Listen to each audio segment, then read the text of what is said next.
pagi. Apa kabarnya?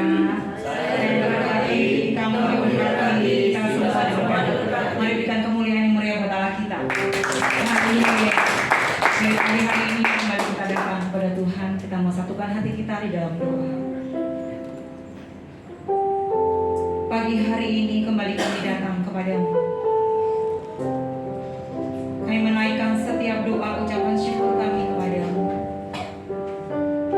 Karena Engkaulah Tuhan Allah yang layak kami tinggikan, yang kami sanjung tinggi dalam setiap kehidupan kami.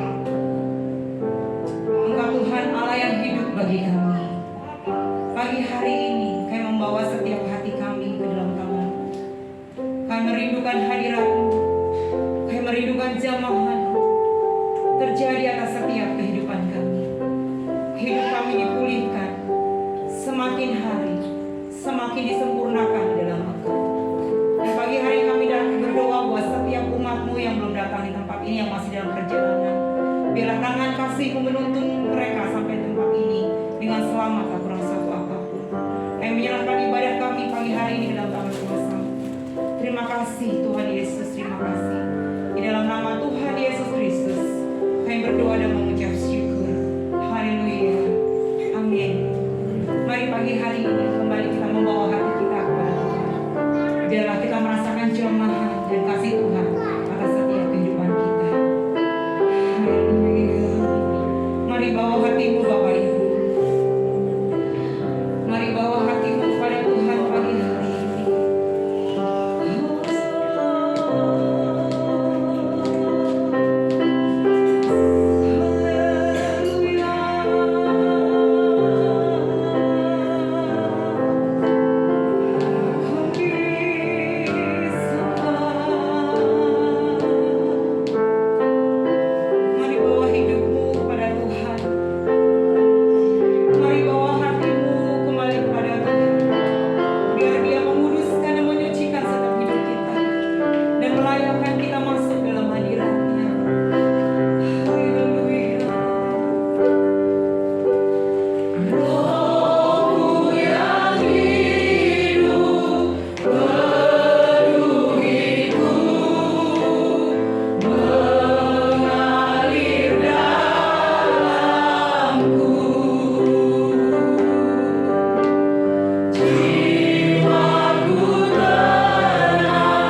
Kami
mau bersorak-sorai buat Allah kita, amin. Mari berikan kemuliaan yang meriah buat Allah kita.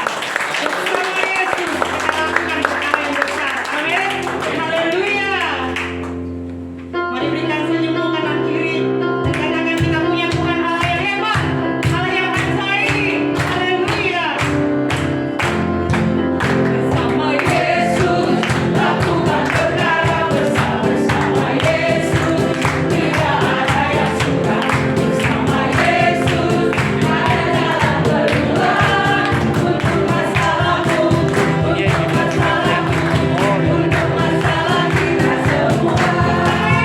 Bersama Yesus lakukan perkara besar, bersama Yesus tidak ada yang suka, bersama Yesus ada jalan keluar untuk masalahmu, untuk masalahku, untuk masalah kita semua.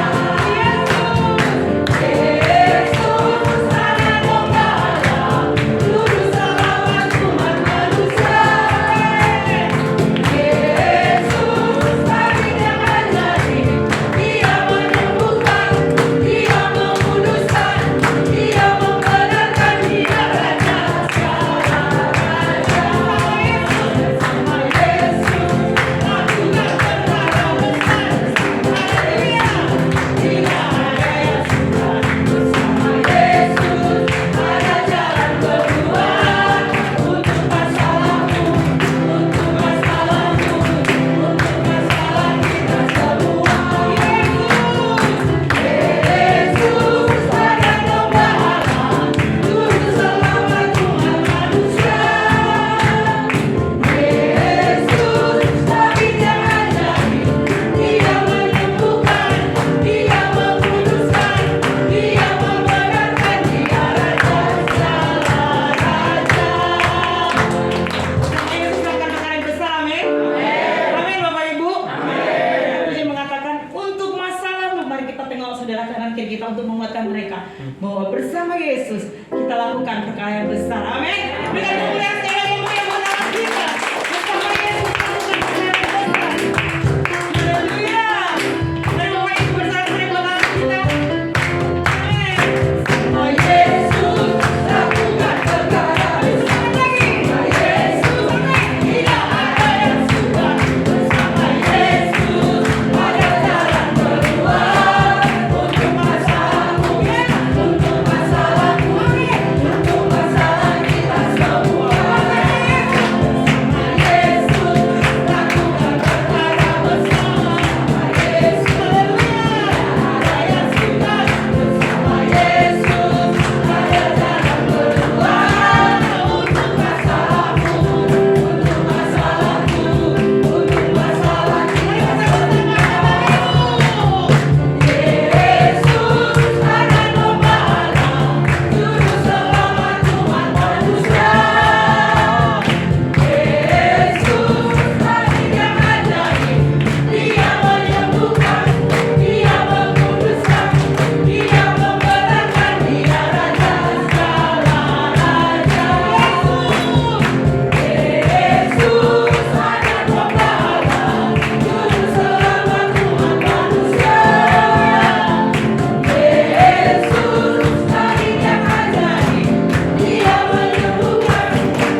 Sejauh mana iman kita kepada Tuhan, itu yang akan terjadi atas kehidupan kita.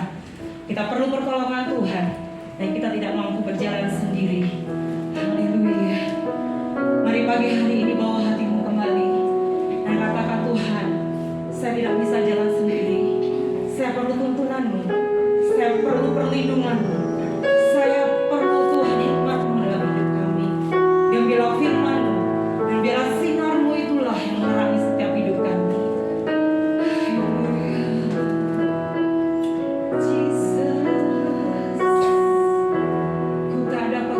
Sendiri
perlu pertolongan dan pimpinan Tuhan.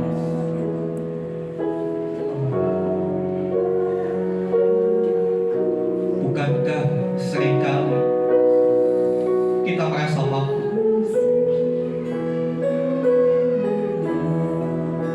Kita berkata, ini hidupku, ini usahaku, ini keluarga, aku mampu. Tapi kenyataannya tidak ada seorang pun yang luput dari kegagalan. Saudara yang dikasihi Tuhan, saya merasa dalam roh saya, beberapa di antara saudara kau ada di tengah pergumulan yang begitu berat. Seolah kau mau menyerah dengan masalah. Tapi dengar firman Tuhan hari ini. Mari akui, kalau kita gak pernah bisa jalan sendiri, kita gak pernah bisa mendidik anak dengan kekuatan kita, kita gak pernah bisa menyelesaikan bisnis kita dengan kekuatan kita, kita gak pernah bisa menghandle pasangan kita. Mungkin kau berkata, Tuhan kenapa pasanganku kok semakin seperti ini? Satu hal, mungkin selama ini kau menyelesaikan dengan cara, dengan jalan, tapi biarlah hari ini menjadi satu titik balik dalam kehidupan kita. Serahkan, izinkan Tuhan yang pegang kendali dalam hidupmu. Serahkan kemudi hidupmu kepada Tuhan, maka Dia akan membawa kepada jalan yang benar, yang penuh dengan damai sejahtera. Hanya Engkau yang benar-benar menyadari bahwa Kau tidak mampu menjalani hidup dengan kekuatanmu. Naikkan pujian ini sebagai doa kita di hadapan Tuhan.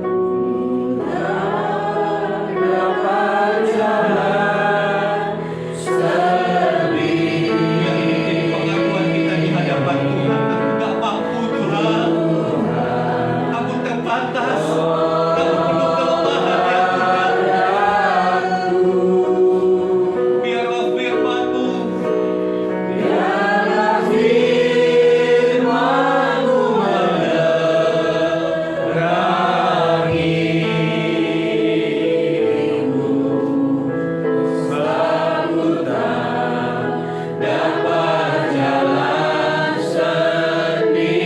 sekali lagi lebih sungguh, aku tidak dapat jalan sendiri.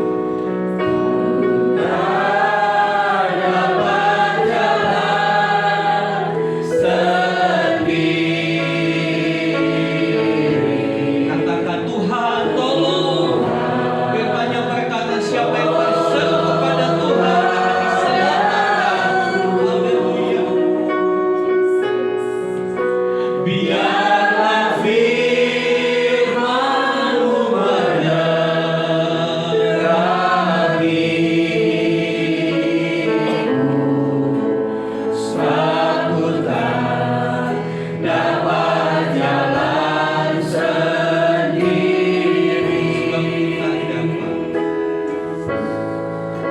Sebab ku tak dapat jalan sendiri. Aku di hadapan Tuhan. Sebab ku tak dapat jalan sendiri.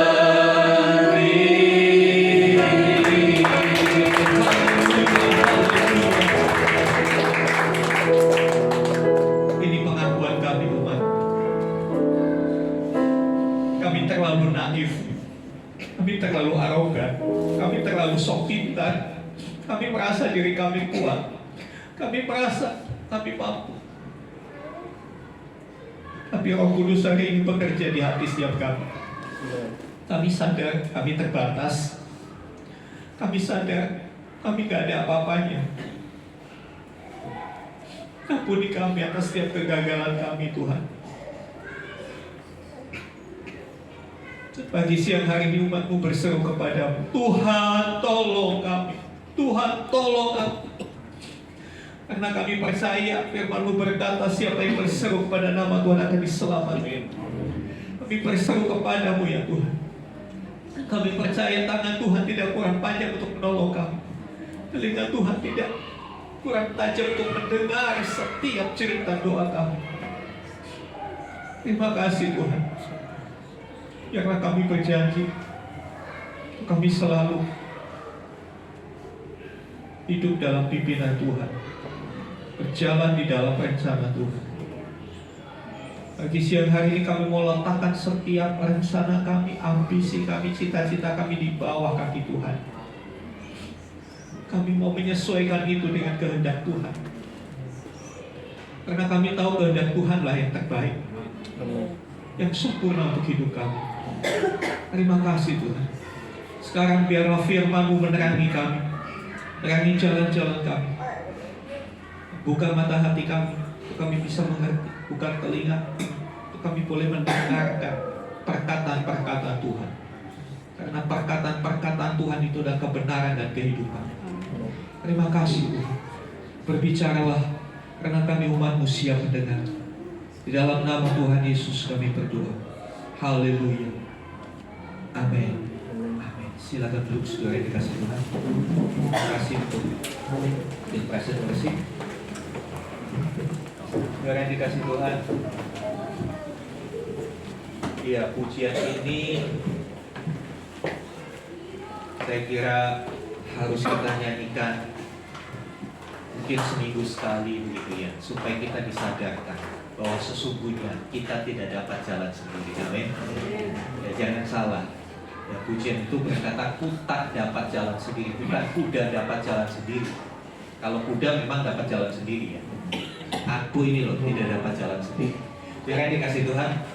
Ya, hari ini saya mau mengangkat satu tema yang mungkin membuat saudara kaget, membuat saudara bertanda tanya. Ya. Saya kasih tema hari ini, jangan melibatkan Tuhan. Makan mulai bingung. Jangan melibatkan Tuhan. Ya, mohon maaf, prestisnya saya lupa bawa. Ya. Jangan melibatkan Tuhan. Jangan salah paham dulu. Oleh sebab itu saya harap saudara tidak tidur, tidak ngantuk sehingga nggak salah paham menangkap kebenaran ini. Ya. Jangan melibatkan Tuhan. Loh Pak, gimana? Kan kita harus melibatkan Tuhan. Awalnya saya juga berpikir begitu, saudara.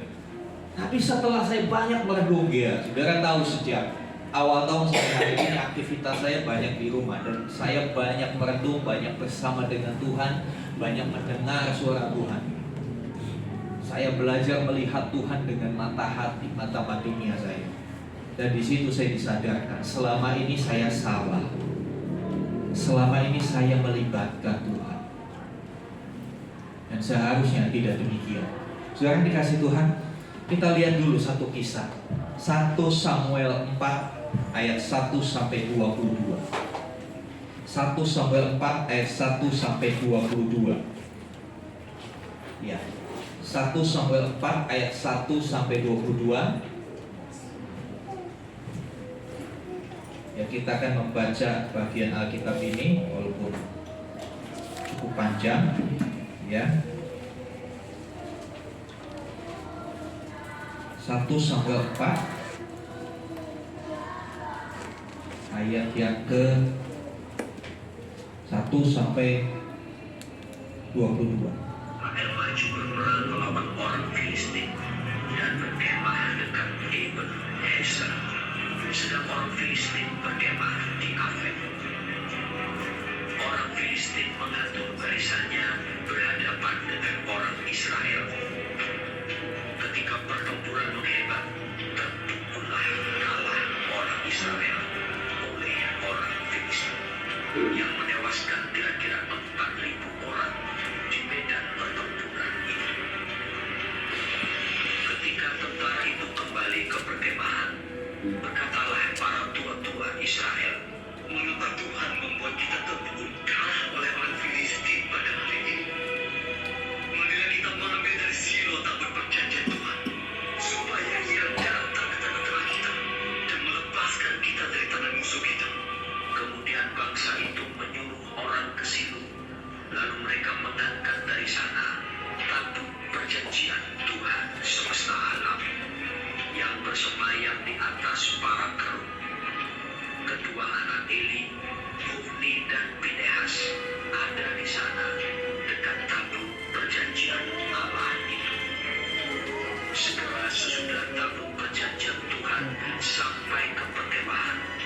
Bersoraklah seluruh orang Israel dengan nyanyi, sehingga bergetar.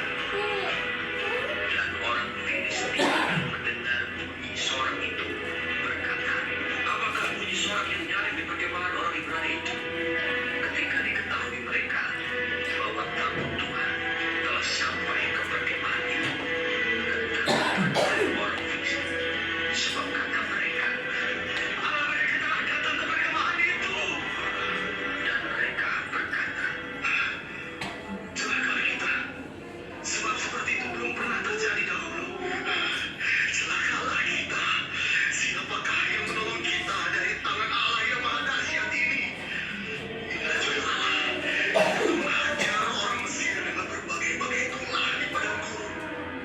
Kuatkanlah hatimu dan berlakulah seperti laki-laki, hai orang Filistin, supaya kamu jangan menjadi budak orang Ibrani itu, seperti mereka dahulu menjadi budakmu.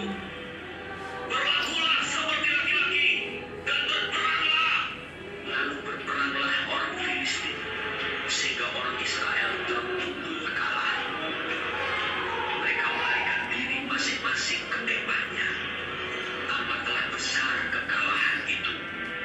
Dari pihak Israel, pukul 30.000 orang pasukan berjalan kaki. Lagi pula tabut Allah dirampas, dan kedua anak Eli, Hofni dan Pinehas, tewas. Seorang dari suku Benyamin lari dari barisan pertempuran, dan pada hari itu juga ia sampai ke Silo dengan pakaian terkoyak-koyak dan dengan tanah di kepalanya. Ketika ia sampai, Eli sedang duduk di kursi di tepi jalan menunggu, sebab hatinya berdebar-debar karena tabut Allah itu. Ketika orang itu masuk ke kota dan menceritakan kabar itu, berteriaklah seluruh kota itu. Ketika Eli mendengar bunyi teriakan itu, bertanyalah ia, keributan apakah itu? Lalu bersegeralah orang itu mendapatkan Eli dan memberitahukannya kepadanya. Eli sudah 98 tahun umurnya dan matanya sudah bulat, sehingga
Ya, saudara, demikian pembacaannya. Seru ya, seperti dengar sandiwara radio ya. Ya, saudara yang dikasih Tuhan, satu kisah yang dramatis sekali. Ya, kita tahu orang Israel pada zaman itu, ya, menjadi satu bangsa yang cukup ditakuti oleh bangsa-bangsa lain. Karena apa? Karena bangsa-bangsa lain tahu Allah Israel itu luar biasa. Mesir, bangsa yang sangat besar pada zaman itu, gak bisa berbuat apa-apa melawan Allahnya Israel. Mereka dihajar dengan 10 tulah, dan mereka pun ditenggelamkan di Laut Israel oleh kuasa Allah Israel. Jadi bangsa-bangsa sekitar tahu reputasi Allahnya Israel ini gak main-main. Dia dahsyat banget ya. Tapi di peristiwa ini sesuatu yang menyedihkan terjadi. Ya, saya mau cerita dulu latar belakangnya. Ya, pada waktu peristiwa ini terjadi, Israel itu dipimpin oleh hakim-hakim, periode hakim-hakim. Jadi seorang pemimpin Israel itu disebut hakim pada masa itu. Ya, jadi setelah Musa mati diganti Yosua, mereka masuk ke Kanaan. Di Kanaan pemimpin Israel bukan raja pada waktu, belum masuk zaman raja-raja, masuk masa yang namanya periode hakim-hakim. Ya. Dan yang disebut tadi Imam Eli itu adalah hakim terakhir dari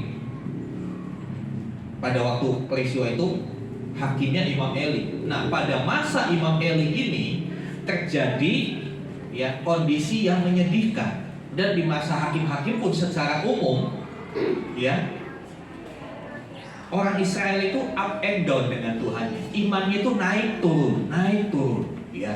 Ketika muncul seorang hakim, wah imannya mereka sungguh-sungguh ya. Tapi ketika mereka dilepaskan dari musuh-musuh mereka, mereka mulai melupakan Tuhan. Mulai mereka bersekutu dengan bangsa-bangsa sekitarnya, mengikuti Allah-Allah bangsa-bangsa sekitarnya itu. Akhirnya mereka mengingkari perjanjian dengan Tuhan. Pada saat itu Tuhan izinkan musuh menghantam mereka. Ketika musuh menghantam mereka, mereka teriak lagi sama Tuhan, Tuhan, Allah tolong kami. Terus Tuhan bangkitkan. Ya, kita kenal ada hakim perempuan juga yang namanya Deborah, ya kan? Ada hakim yang seperti superhero, Samson. Ya, Samson bukan Simpson. Samson apa Simpson? Samson apa Simpson? Ayo, teka-teki. Samson apa Simpson? Simpson. Kalau Samson Betawi. Simpson muncul ya, yang gagah perkasa, punya kekuatan super, pintu gerbang kota bisa diangkat ya, dan banyak lagi hakim-hakim lain. Nah, pada masa hakim yang namanya Eli, Imam Eli menjadi hakim, dikatakan tadi kalau saudara menyimak 40 tahun dia memerintah Israel. Pada masa Imam Eli ya, Imam Eli ini kepemimpinannya kepemimpinan kompromi. Dia nggak punya ketegasan, bahkan sama anak-anaknya aja nggak tegas. Kalau saudara membaca di 1 Samuel 2 ya, 1 Samuel 2, coba kita lihat sebentar. 1 Samuel 2 ayat 12 sampai 17.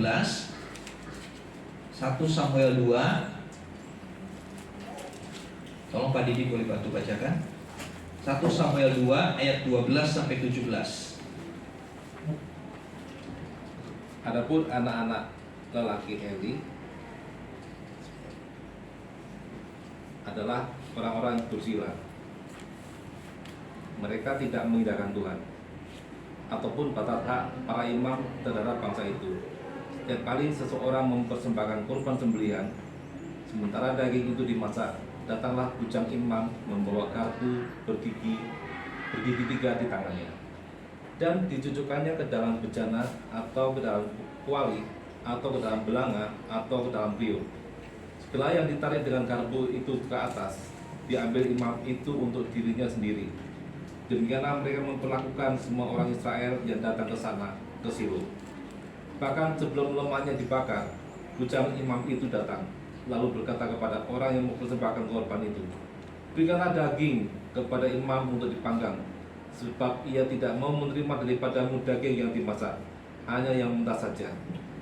Apabila orang itu menjawabnya, karena lemak itu harus dibakar dahulu, kemudian barulah ambil bagimu sesuka hatimu. Maka berkatalah ia kepada orang itu, sekarang juga harus kau berikan, kalau tidak, aku akan mengambilnya dengan kekerasan. Dengan demikian sangat besar dosa kedua orang muda itu di hadapan Tuhan, sebab mereka memandang rendah korban untuk Tuhan.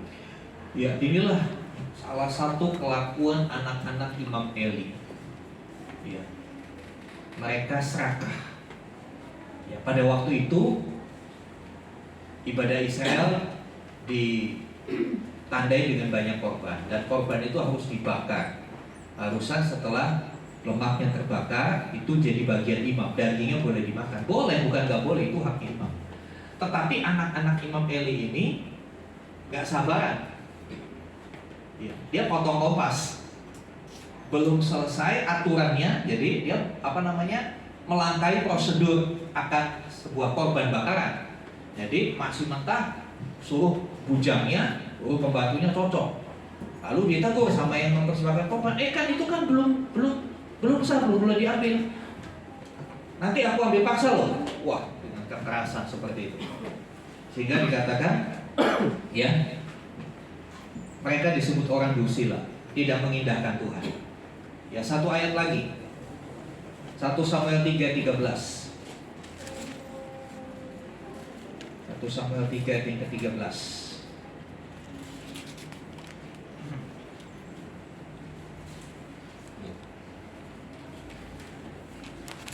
Tolong kembali Pak Didi. Sebab telah kuberitahukan kepadanya bahwa aku akan menghukum keluarganya untuk selamanya karena dosa yang telah diketahuinya. Ya ini, bahwa anak-anaknya telah memuja Allah, tapi ia tidak memarahi mereka. Iya. Ayat ini adalah ayat yang Tuhan sendiri sampaikan, firman Tuhan sendiri kepada Samuel. Samuel ini Tuhan panggil untuk menggantikan Imam Eli.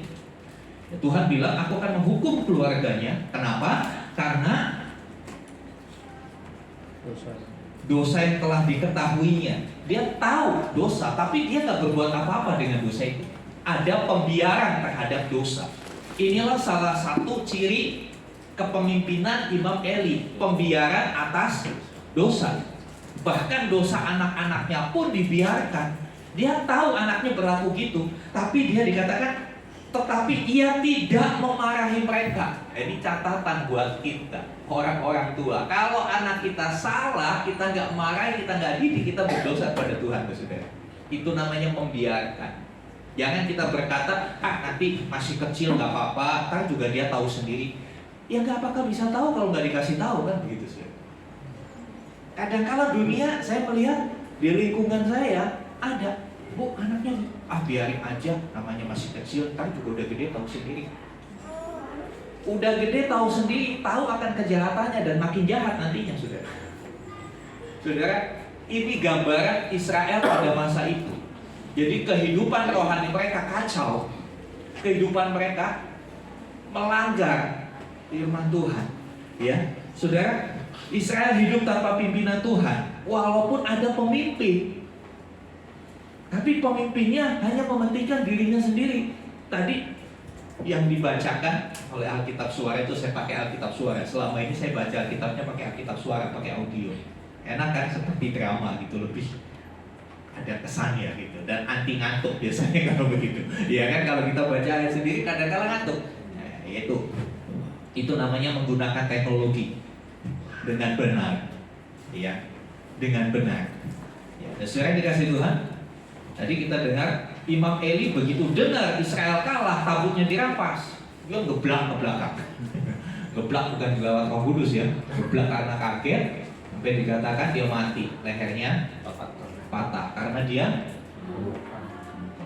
Ya, saya tidak mau menyinggung saudara-saudara yang gemuk. Saya lagi bicara Imam Eli. Dia hidup dalam keserakahan, dia nggak bisa didik anak. Dan itu karena pemimpinnya seperti itu, otomatis ke bawah akan seperti itu, ya kan? Pemimpinnya seperti apa, yang dipimpin akan ngikut. Makanya kan zaman dulu ada istilah begini, guru kencing berdiri, murid kencing. Saya nggak pernah, karena pasti basah semua celananya, nggak usah bilang. Artinya apa yang dilakukan guru itu akan dilakukan pemimpin, itu akan diikuti oleh anak buahnya. Dan setiap kita, saudara adalah pemimpin. Ya. Para pria, adalah pemimpin di rumah tangga. Apa yang saudara lakukan akan dilakukan oleh istri dan anak-anak. Seorang ibu juga pemimpin buat anak-anak. Pemimpin juga buat mbak di rumah, kan begitu. Apa yang kita lakukan akan diikuti mereka. Apa yang dilakukan keluarga Imam Eli diikuti oleh orang Israel. Mereka hidup suka-sukanya, nggak ngikuti pimpinan Tuhan. Pertanyaannya, kalau bukan Tuhan yang memimpin, siapa yang memimpin? Siapa, saudara? Halo, ada yang bisa jawab? Kalau bukan Tuhan yang memimpin hidup kita, siapa yang memimpin? Ya, kalau bukan iblis, terlalu ngeri, Pak. Kalau iblis yang memimpin, gak mungkin lah kita dipimpin oleh iblis. Kita kan ada kalau begitu. Gak mungkin, Pak, saya dipimpin oleh iblis, gak mau. Ya, gak ada yang mau dipimpin oleh iblis, tapi tanpa sadar. Iblis bekerja melalui hawa nafsu kita, melalui keinginan kita. Itulah yang memimpin kita. Perhatikan, kalau bukan Tuhan yang memimpin hidup kita, maka hawa nafsu mereka memimpin engkau. Keinginan akan memimpin. Masalahnya tidak semua keinginan kita itu cocok dengan kehendak Tuhan. Betul? Kita lihat next, selanjutnya ya kita akan lihat ya di dalam ayat yang ke-1 sampai yang ke-3 tadi dikisahkan ayat 1 sampai yang ke-3 ya. Orang Israel berencana menyerang Filistin. Mereka sudah berhadapan-hadapan. Orang Israel begitu pede karena pengalaman-pengalaman sebelumnya mereka selalu menang. Mereka selalu menang. Jadi pede habis. Siapa yang lawan kami? Kita kan udah terlatih. Nenek moyang kita memang prajurit yang gagah berperang. Filistin kecil. Saudara yang dikasih Tuhan, mereka berperang atas kemauan dan ambisinya sendiri. Pada waktu itu orang Israel karena hidup berdasarkan hawa nafsu, nggak lagi mengindahkan Tuhan. Jadi apa yang mereka lakukan itu yang mendorong, yang mendasari adalah keinginannya sendiri, ambisinya sendiri, mau melawan Filistin. Filistin orang Amon aja, orang Moab kalah, orang enak kalah. Filistin enteng, ayo perang. Perhatikan, pada saat itu ketika mereka maju berperang, mereka tidak berdoa, mereka tidak mempersembahkan korban. Mereka maju sendiri. Akibatnya apa, saudara? Akibatnya mereka kalah. Mereka kalah. Peperangan pertama ini disebutkan mati berapa? 4.000 orang. Mereka kabur. 4.000 orang mati. Itu bukan sedikit, saudara. 4.000 orang mati. Nah, saudara yang dikasih Tuhan, ketika mereka kalah, mereka gagal. Coba ayat yang ketiga, tolong bacakan. Ayat yang ketiga. Ketika tentara itu kembali ke perkemahan, berkatalah para tua-tua Israel, mengapa Tuhan membuat kita terpukul kalah oleh orang Filistin pada hari ini? Marilah kita mengambil dari Silo Tabut perjanjian Tuhan, supaya Ia datang ke tengah-tengah kita dan melepaskan kita dari tangan musuh kita. Iya, mereka perang kalah, mati 4.000. Nggak mati semua, masih ada yang melarikan diri. Ketika mereka kembali ke kota, tua-tua, siapa tua-tua? Dia para pemimpin, bukan orang biasa, para pemimpin. Apa yang dikatakan para pemimpin? Mengapa Tuhan membuat kita terpukul kalah? Udah kalah, gagal nyalain Tuhan. Dia berpikir Tuhan yang bikin mereka kalah. Padahal sebetulnya, apakah mereka maju berperang itu atas perintah Tuhan? Tidak. Atas perintah ambisinya, atas perintah keinginannya mereka sendiri. Ketika gagal, mereka nyalain Tuhan. Saudara yang dikasih Tuhan, bukankah seringkali kita juga kayak begitu, saudara? Kita jalan sendiri, kita lakukan rencana kita sendiri. Udah nggak usah pakai doa-doaan, ini kan urusan saya. Ajar bleh katanya. Dulu aja bisa, masa sekarang nggak bisa? Ajar. Kalah, gagal. Nyalain Tuhan. Tuhan, kenapa sih gak tolong saya? Tuhan, kenapa gak sertai saya? Ya Tuhan bilang gampang. Siapa yang suruh? Kan begitu. Saudara, ini saya membaca kisah ini saya terpukul banget. Saya bilang iya Tuhan, tanpa sadar kita itu hanya ngikutin kemauan kita, hanya ngikutin rencana kita. Bahkan kadang-kala kita ngotot, kita ngotot ini harus. Selanjutnya saudara, itu kesalahan pertama ya. Tidak melibatkan Tuhan, tidak, maksudnya tidak bertanya dulu sama Tuhan, tidak mengkonfirmasikan, membawa setiap keinginan kita kepada Tuhan, tapi udah dilakukan, udah langsung dieksekusi. Rencana sudah jadi, tanpa kompromi sama Tuhan, udah langsung kita lakukan. Udah gagal, nyalain Tuhan. Ini kan konyol banget sudah, betul.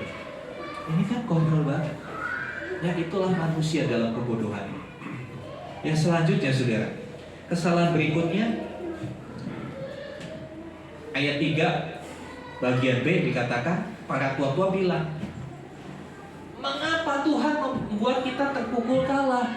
Ayo ambil tuh tabut perjanjian, nyerang lagi.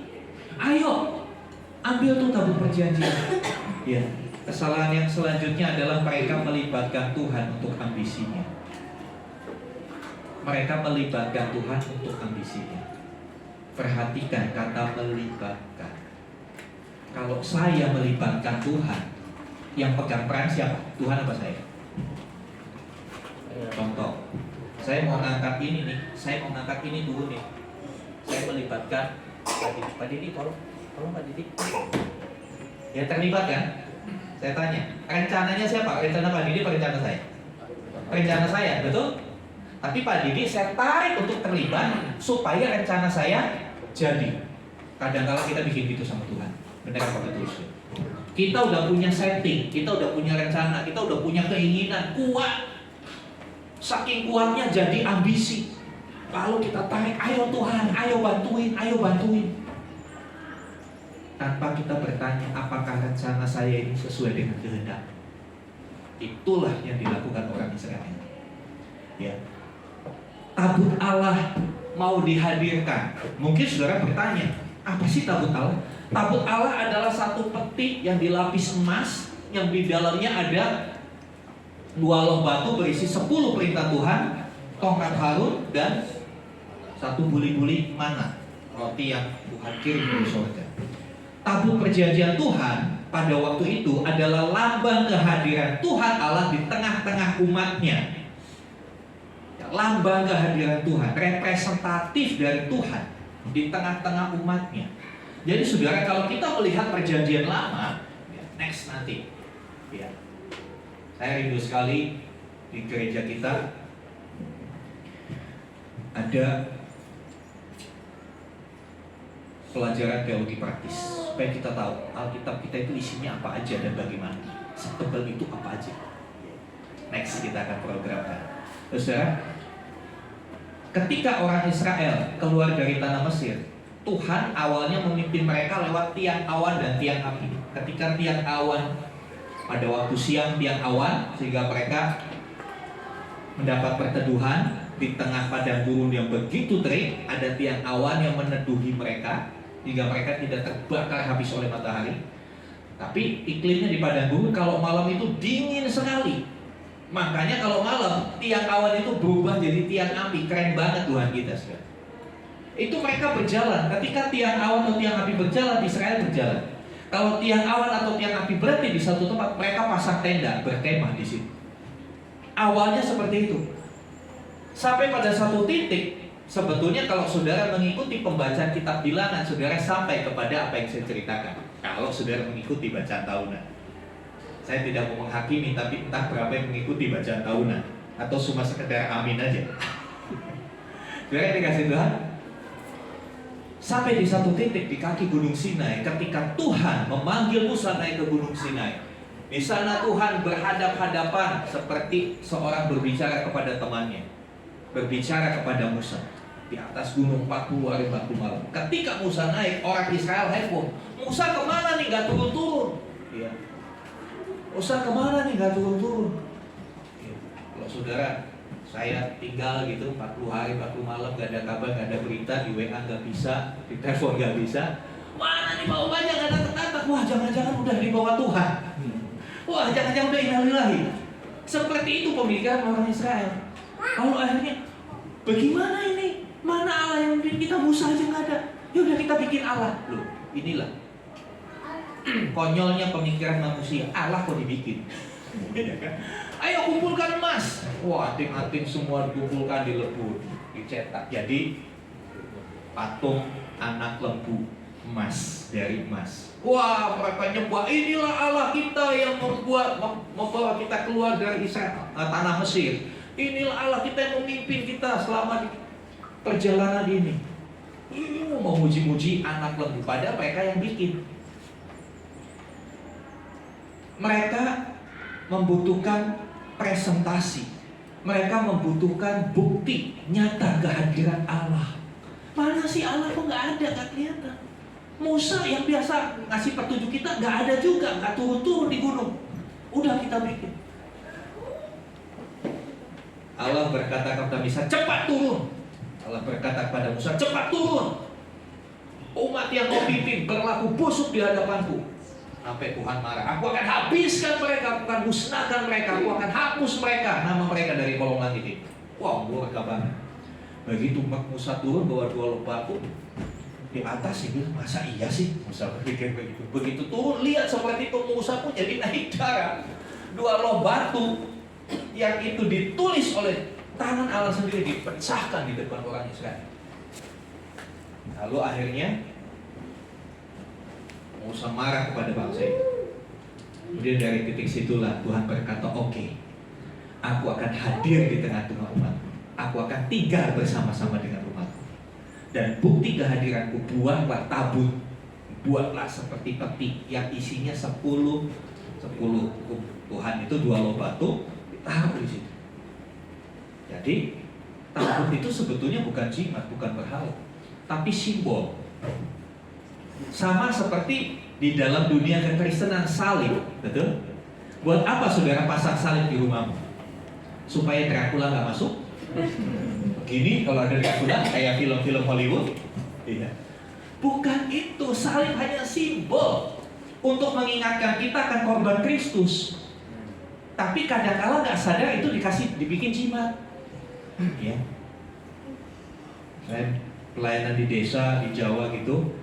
Kalau orang belum kenal Tuhan, anak bayi, apalagi bayi laki-laki, itu dikasih kalung. Kalungnya itu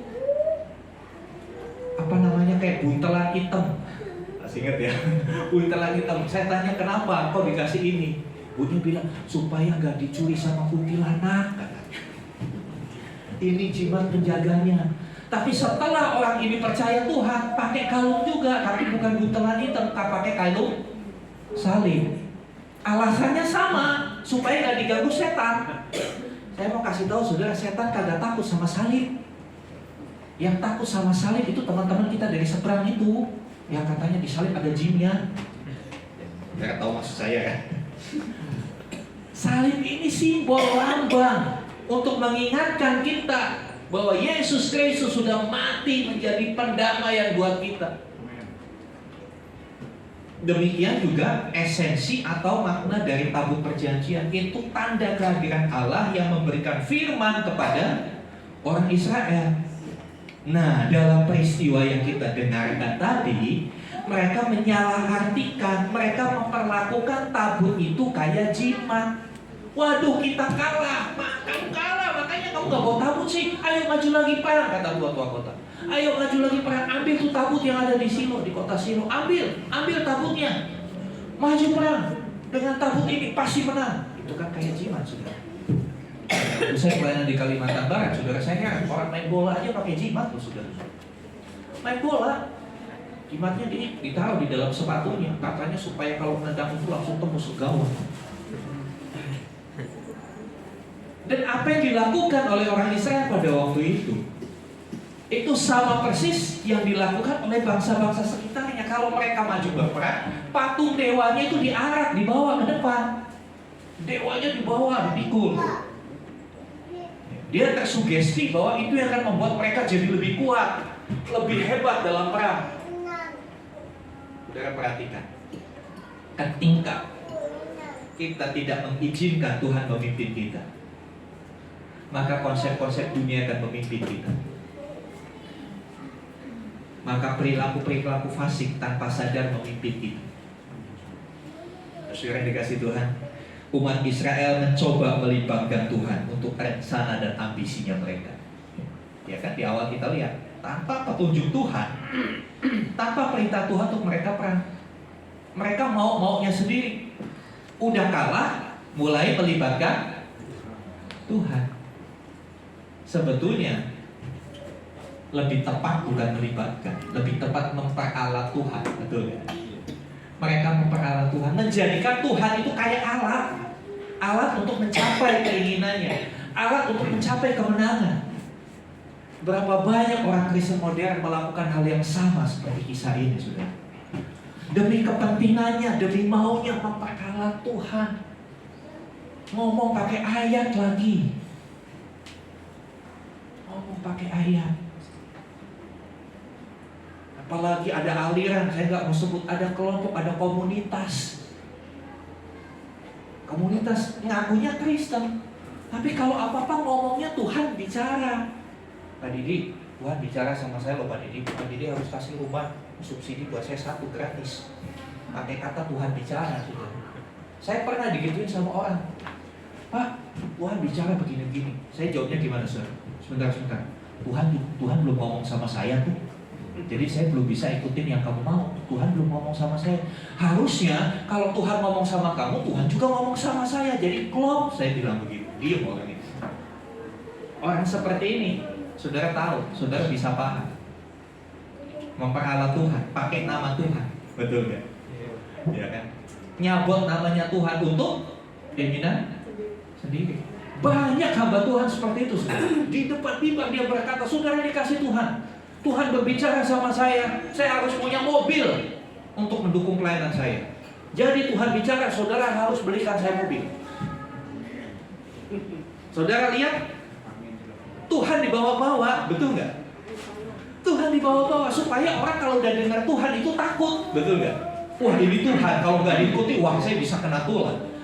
Di handphone pun banyak begitu, saudara. Yang berkata amin 3 hari lagi dapat berkah. Banyak kan di Facebook begitu? Ayo, siapa yang suka ngetik amin di sini? Kok percaya sama yang begitu-begitu, saudara? Jangan memperalat Tuhan deh. Ya, Tuhan itu pribadi, bukan alat. Tuhan itu pribadi, punya keinginan, punya kehendak, punya perasaan. Orang Israel pada waktu itu memperalat Tuhan. Mereka bilang, udah bawa tabut. Dan benar, kisah itu benar. Ketika bawa tabut, mereka yang kalah ini jadi semangat, tersugesti dengan kehadiran tabut di tengah mereka. Ya, mereka bersorak-sorai, begitu nyaring sampai kedengeran di perkemahan musuh. Dan di perkemahan musuh kena juga dampaknya, mereka takut. Tadi kan suaranya sambil ngos-ngos, aduh, siapa yang akan menolong kita? Allah mereka hadir, Allah mereka sudah datang, matilah kita. Ya sama seperti yang tadi saya bilang, hamba Tuhan yang bilang, ya Michael, kamu udah beli mobil loh. Sekarang Tuhan bicara sama saya, kamu harus beliin saya mobil. Pakai kata Tuhan. Hati-hati dengan hal yang seperti itu, saudara. Banyak orang-orang yang pakai nama Tuhan untuk keinginan sendiri. Dan tanpa sadar, maaf, kita juga tanpa sadar kita bikin begitu.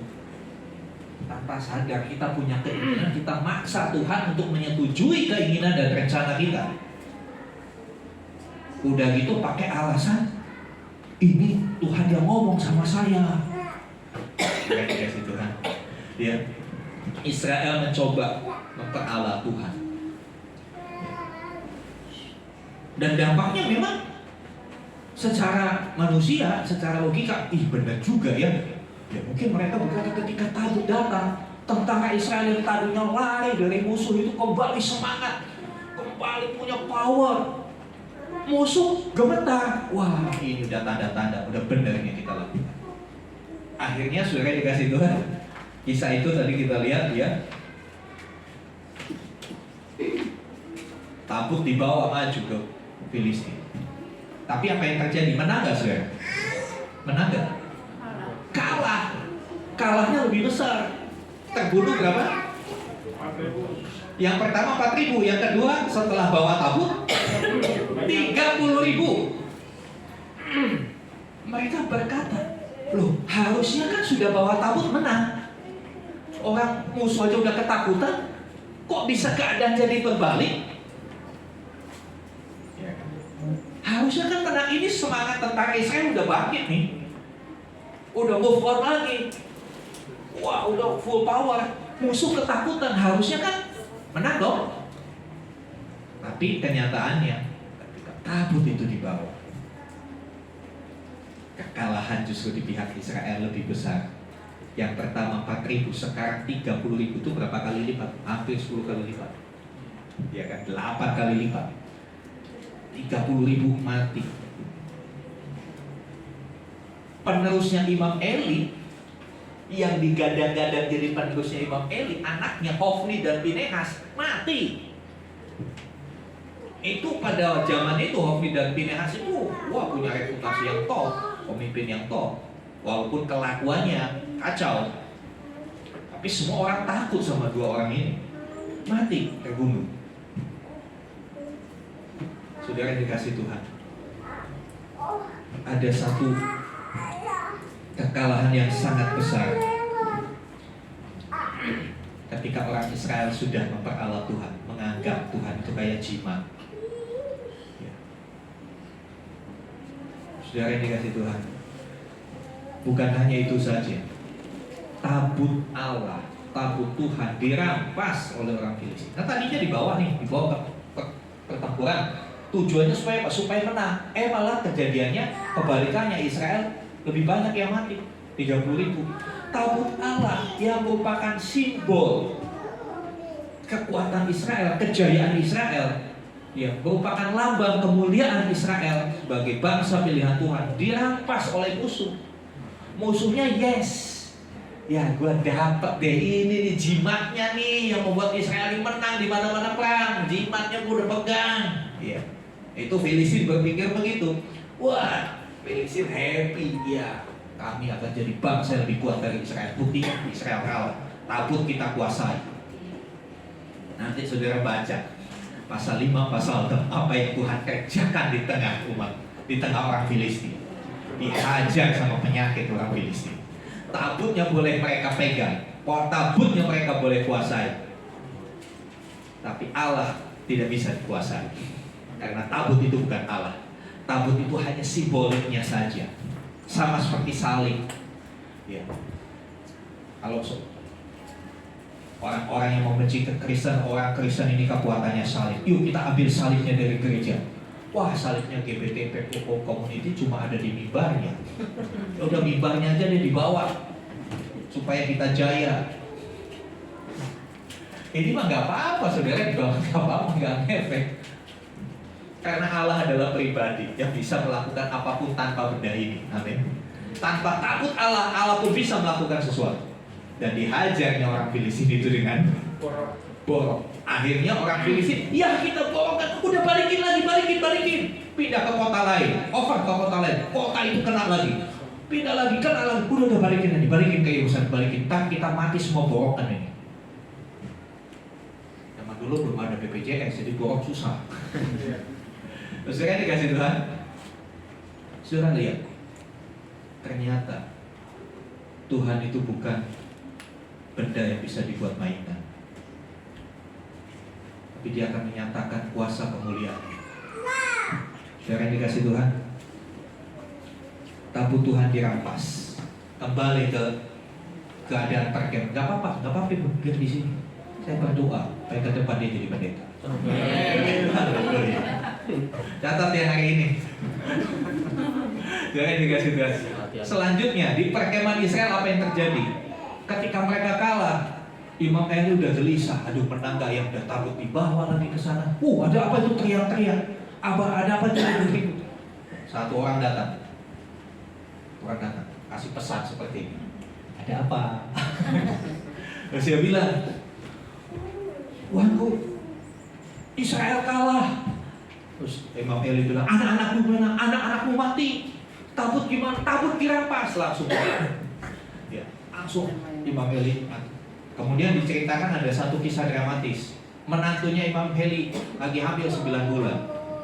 Gak apa-apa Bu, aman. Lagi hamil 9 bulan. Begitu dengar suaminya mati, bapak mertuanya mati, tabut dirampas, melahirkan. Begitu melahirkan dikasih nama Ikabod. Ikabod itu artinya apa? Telah hilang kemuliaan Tuhan. Dan dia bilang sambil menangis, tabut Tuhan dirampas, kemuliaan Tuhan telah beralih dari Israel. Saudara, ketika perkenanan Tuhan gak ada pada kita, hilanglah kemuliaan kita. Artinya apa? Kita bukan siapa-siapa tanpa Tuhan. Kita bukan siapa-siapa tanpa Tuhan. Saudara dikasih Tuhan, ya dari kisah ini kita bisa tarik beberapa pelajaran. Ya, dari kisah ini kita bisa tarik beberapa pelajaran. Yang pertama, kalau bukan Tuhan yang memimpin, maka si jahat melalui hawa nafsu kita yang akan memimpin hidup ini. Kira-kira kalau hawa nafsu yang memimpin hidup kita gimana, saudara? Kacau kan? Hubungan dengan keluarga kacau, relasi dengan komunitas, lingkungan jadi kacau semua. Jangan izinkan hawa nafsu memimpin hidup, tapi biarlah Tuhan. Bukankah tadi kita sudah ngaku di hadapan Tuhan, aku tidak dapat jalan sendiri. Biarlah ini bukan cuma hari ini kita sadar bahwa kita tidak bisa dapat jalan sendiri. Biarlah tiap hari kita sadar bahwa kita nggak bisa jalan sendiri. Saudara dikasih Tuhan, pelajaran yang kedua, hati-hati dengan setiap rencana, apalagi kalau sudah menjadi ambisi. Ambisi itu satu keinginan yang begitu kuat. Hati-hati. Karena itu bawa semuanya kepada Tuhan dulu. Bahkan sebelum menjadi sebuah rencana, masih dalam proses merencanakan, bawa kepada Tuhan di dalam doa-doamu. Amin. Di dalam doa-doamu bawa itu, bawa. Untuk apa dibawa ke Tuhan? Minta koreksi. Tuhan koreksi, benar gak keinginanku ini? Benar gak rencana saya ini Tuhan? Benar gak? Ya, misalnya saya punya rencana, wah, ngapain mengembalakan di Delta? Saya mau mengembalakan di Singapura. Bisa. Lalu saya tiba-tiba ke sana, ya kacau semua. Begitu ada sedikit terbesit itu bawa ke Tuhan, minta dikoreksi. Tuhan koreksi ini rencana saya A, B, C, D. Dikoreksi Tuhan. Benar gak Tuhan? Cocok gak dengan hatinya Tuhan? Cocok gak dengan kehendak Tuhan? Jangan kita tanpa minta koreksi dari Tuhan, kita udah eksekusi, kita lakukan. Ya gagal, kacau. Setelah minta koreksi, minta Tuhan revisi. Oke Tuhan, kalau ini gak cocok, gak sesuai, menurut Tuhan seperti apa baik? Menurut Tuhan harus bagaimana saya? Amin. Harus seperti apa saya? Harus melakukan apa? Itulah orang yang menyadari dan berkata, aku tak dapat jalan sendiri. Tuhan tolong padaku. Bukan Tuhan tolong supaya ambisiku tercapai. Sekali lagi, bukan kita minta tolong supaya ambisi saya tercapai, rencana saya tergenapi, bukan itu. Tapi tolong supaya saya bisa sesuai dengan kehendaknya Tuhan. Amin. Selanjutnya saudara, kalau menghadapi kegagalan, lakukan introspeksi dan evaluasi. Kalau gagal, introspeksi. Kenapa ya saya berbuat salah apa? Apa yang gak cocok saya dengan Tuhan? Jangan begitu gagal nyalahin orang, nyalahin Tuhan. Seperti tua-tua kota, mengapa Tuhan membuat kita kalah? Tuhan gak bikin kita kalah, lalu jalan menurut ambisimu sendiri. Jangan terbalik ya saudara, jangan terbalik. Ketika kita gagal, periksa diri. Bagian mana dari hidup kita yang belum sesuai dengan firman Tuhan? Bukan justru menyalahkan Tuhan. Banyak orang ketika kegagalan dia nyalain Tuhan. Dia bilang, kenapa Tuhan? Kenapa Tuhan gak bela saya? Kenapa Tuhan gak tolong saya? Kalau Tuhan ngomong, saudara bisa geblak kayak Imam Eli. Tuhan nanti bilang, kenapa saya gak bela kamu? Ya kamu salah, ngapain gua bela? Kalau Tuhan ngomong itu gimana? Geblak itu kayak Imam Eli. Syok, iya kan? Saudara dikasih Tuhan, mari kita mau menjadi orang Kristen smart. yang ngerti gitu loh, saudara. Ya. Kemudian selanjutnya dari pelajaran ini, jangan melibatkan Tuhan untuk setiap ambisi kita, tapi biarlah kita yang terlibat dalam rencana Tuhan. Amin. Sekali lagi tadi saya kasih gambaran. Saya mau memindahkan benda ini, tapi saya nggak bisa. Saya minta tolong, Pak Didi tolong. Pak Didi datang. Rencananya saya mau pindah ini. Rencana saya bukan rencana Pak Didi, ya kan? Kita kadang-kadang begitu. Kita punya rencana, Tuhan yang suruh bantuin kita. Emang Tuhan pembantu lu? Emang Tuhan jomos lu? Bukankah yang lalu kita sudah belajar, kita hamba, kita budak, kita yang harus mengikuti apa kemauan Tuhan kita. Jangan dibalik-balik. Kadang-kadang itu dosa itu kadang-kadang dibalik-balik. Ya. Dosa itu pembalikan kebenaran. Sejatinya dosa adalah pembalikan akan kebenaran. Perhatikan di Taman Eden. Ketika ular itu mendatangi Adam, di balik firman Tuhan bilang apa? Jangan kamu makan, nanti kamu mati. Tapi ular bilang apa? Sekali-kali gak mati. Dibalik kan? Hati-hati sudah. Jangan suka dibalik-balik. Nanti kita yang kebalik kayak Imam Eli. Ya. Kita yang harus terlibat sama rencana Tuhan. Katakan amin. Katakan amin. Saya harus terlibat dalam rencana Tuhan. Ayo kita katakan sama-sama. 2, 3. Saya harus terlibat dalam rencana Tuhan. Bukan Tuhan yang terlibat untuk keinginan saya. Saudara yang dikasih Tuhan. Mengapa? Karena pastinya kita cuma tahu apa yang di belakang dan sekarang. Kita nggak tahu di depan.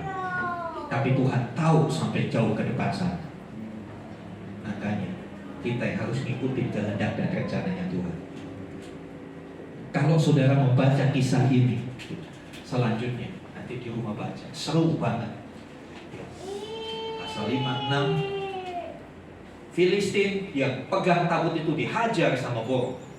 Akhirnya tabutnya dibalikin ke Israel. Ketika tabut dibalikin ke Israel, Imam Eli kan udah mati, anak-anaknya udah mati, betul? Yang menggantikan siapa? Samuel. Samuel berkata, bertobatlah. 1 Samuel pasal yang ke-7 nanti dibaca di rumah. 1 Samuel pasal yang ke-7. Bertobatlah supaya Tuhan kembali kepadamu. Jadi ketika kegagalan datang, masalah datang, kunci yang pertama kita lakukan introspeksi. Setelah kita tahu salah kita apa, bertobat. Bertobat bukan cuma omdo, bukan cuma omong doang, bukan juga tomat. Tahu tomat? Tobat kumat. Iya. Tapi biarlah pertobatan kita itu pertobatan sejati, pertobatan yang konsisten dan kontinu, tetap dan terus menerus. Ya. Akhirnya saudara, jangan keraskan hati, bertobatlah, maka Tuhan akan memulihkan engkau. Kita belajar dari bangsa Israel, dan ini adalah fakta sejarah. Ini bukan cerita fiktif, ya, bukan cerita fiktif, bukan rekayasa. Ini fakta sejarah. Apa yang tertulis di dalam Alkitab itu adalah fakta sejarah yang tidak terbantahkan. Ketika kita sebagai manusia mencoba memperalat Tuhan, mencoba melibatkan Tuhan untuk setiap keinginan kita, maka hasilnya kegagalan, kehancuran, kekacauan. Ayo, jangan dibalik-balik. Biarlah kita yang melibatkan diri dalam setiap kehendak dan rencananya Tuhan. Amin.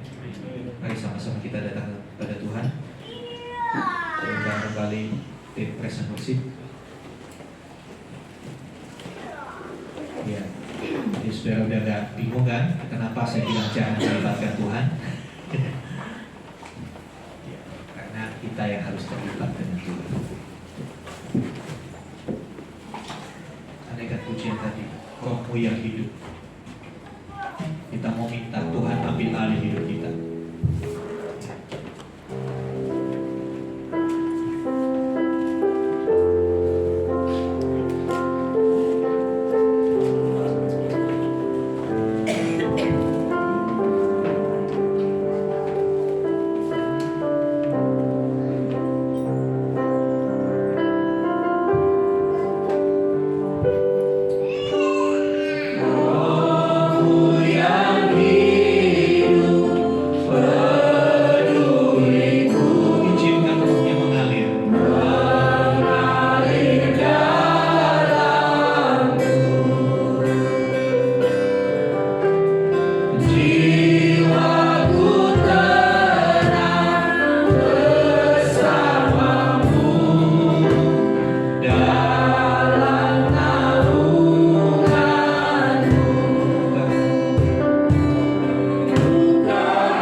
Tuhan yang pegang kendali hidup kita,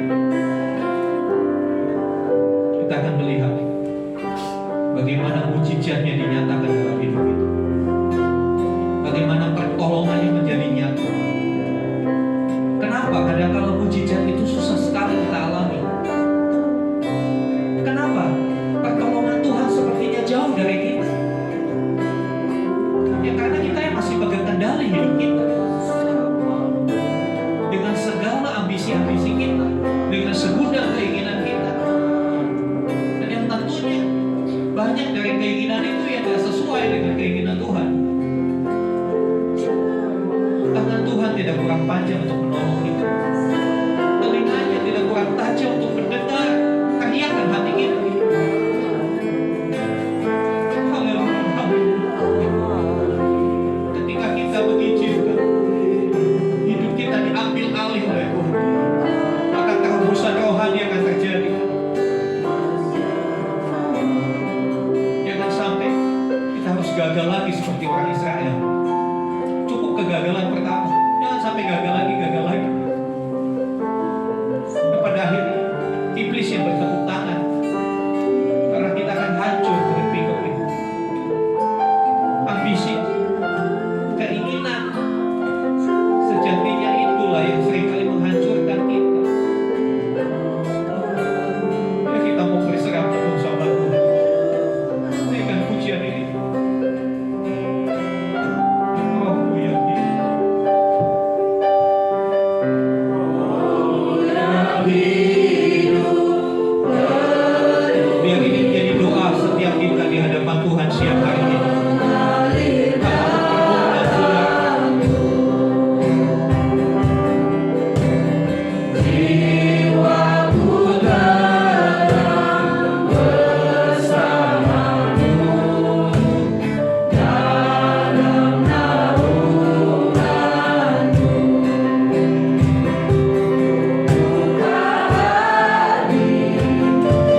siang hari ini firman-Mu menerangi hati kami, menerangi cara berpikir kami, sehingga kami tahu kami kelirunya di mana. Kami sadar kami terbatas, kami gak punya apa-apa, kami bukan siapa-siapa. Tapi kami bersyukur kami punya Tuhan yang mau menjadi Bapa untuk kami, yang mau sabar atas setiap kebebalan dan kebodohan kami. Terima kasih Bapa, Kau masih mau menangani kami sampai hari ini. Terima kasih Bapa, Kau tidak membuang kami. Terima kasih Tuhan. Biarlah kebenaran-Mu ini memerdekakan kami. Dan kami tidak lagi memperalat Tuhan untuk keinginan kami. Ya, kami tidak lagi nyatuk nama Tuhan, pakai nama Tuhan untuk kepentingan kami. Tapi biarlah hidup kami dipakai untuk kepentingannya Tuhan. Ini hidup kami Tuhan. Seluruh hidup kami ambil alih. Kami mau terlibat dalam rencana Tuhan. Kami mau dipakai untuk kepentingannya Tuhan. Terima kasih Tuhan. Roh Kudus, biar apa yang dengar kami hari ini terus Engkau ingatkan. Biar itu terus terngiang-ngiang di dalam hati dan pikiran kami, sampai kami melakukan yang tepat seperti yang Kau perintahkan untuk kami lakukan. Dan kami tahu ketika Tuhan memimpin kami, Tuhan akan membawa kami ke padang yang berumput hijau, ke air yang tenang. Engkau yang menyegarkan jiwa kami, bahkan Kau menyediakan hidangan bagi kami di hadapan lawan kami. Dan seumur hidup kami akan dilingkupi oleh kebajikan Tuhan. Terima kasih Tuhan. Dalam nama Tuhan Yesus kami berdoa. Haleluya. Haleluya. Amin. Silakan duduk saudara. Tuhan, kita mau terlibat di dalam rencana Tuhan. Kita akan memberikan persembahan.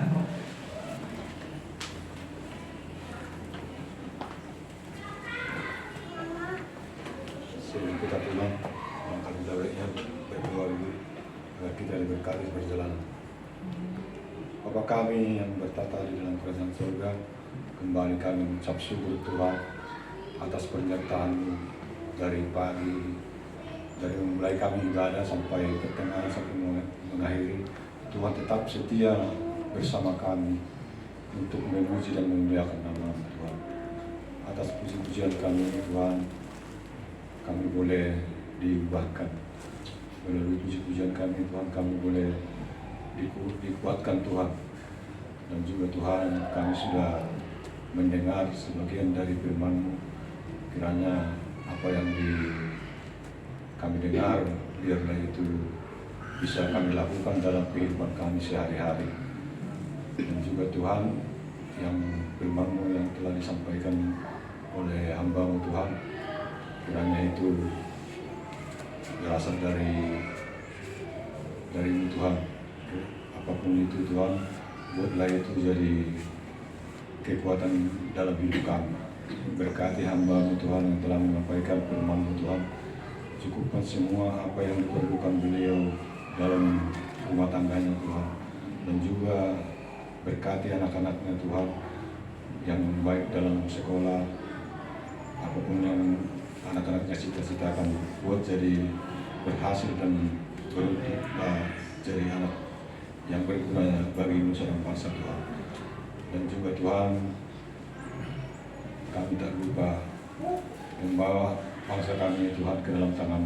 Biar bangsa kami ini berada dalam tuntunan tangan Tuhan. Berkati segala apa yang kami perlukan Tuhan, dan juga berkati Tuhan pelayan-pelayan-Mu agar apa yang kami lakukan dalam kehidupan kami bisa bertumbuh Tuhan. Terima kasih Tuhan, kami ingin menerima berkat dari hamba-Mu sebelum kami pulang Tuhan. Amin. Bapa di surga, kami membawa saudara-saudara kami yang sakit. Kami membawa Mama Chelsea, anak Tuhan. Kami mohon Engkau juru selamat kami, Engkau tabib yang ajaib, sembuhkan saudara-saudara kami ini, sehingga melalui kesehatan yang Tuhan anugerahkan, mereka boleh kembali beribadah, mereka boleh kembali beraktivitas seperti sedia kala. Terima kasih Tuhan. Berdoa untuk saudara-saudara kami yang tidak hadir pada hari ini, apapun keperluan mereka, apapun urusan mereka, Tuhan yang memberkati, memperlancar, jadikan saudara-saudara kami jadi berkat dimanapun mereka berada. Dan kami sekalian, kami bersyukur kalau kami boleh menikmati hadirat Tuhan, lawatan Tuhan pada hari ini. Biarlah hidup kami senantiasa sadar, senantiasa berjaga-jaga, karena kami tidak pernah dapat berjalan sendiri tanpa Tuhan. Terima kasih Tuhan. Bapak Ibu Saudara, mari buka hatimu, angkat tanganmu, dan sekarang terimalah rahmat anugerah dari Bapa di surga. Di dalam kasih dan karya Tuhan Yesus Kristus, bersama persekutuan pengurapan Roh Kudus, terimalah berkat-berkat jasmani, terlebih lagi berkat rohani. Jadilah berkat dimanapun Tuhan menempatkan engkau. Karena itu pergilah, jadikanlah semua bangsa muridku. Baptislah mereka dalam nama Bapa dan Anak dan Roh Kudus, dan ajarlah mereka melakukan segala sesuatu yang telah kuperintahkan kepadamu. Dan ketahuilah, aku menyertai kamu sampai kepada akhir zaman. Demikianlah Tuhan Yesus kelak akan datang kembali, menjemput kita, membawa kita masuk dalam kebahagiaan kekal di tempat yang telah Dia sediakan, supaya di mana Tuhan Yesus berada, di situ pun kita boleh berada. Terima kasih Tuhan. Di dalam nama Tuhan Yesus kami mohonkan doa berkat ini. Haleluya. Amin. Kiranya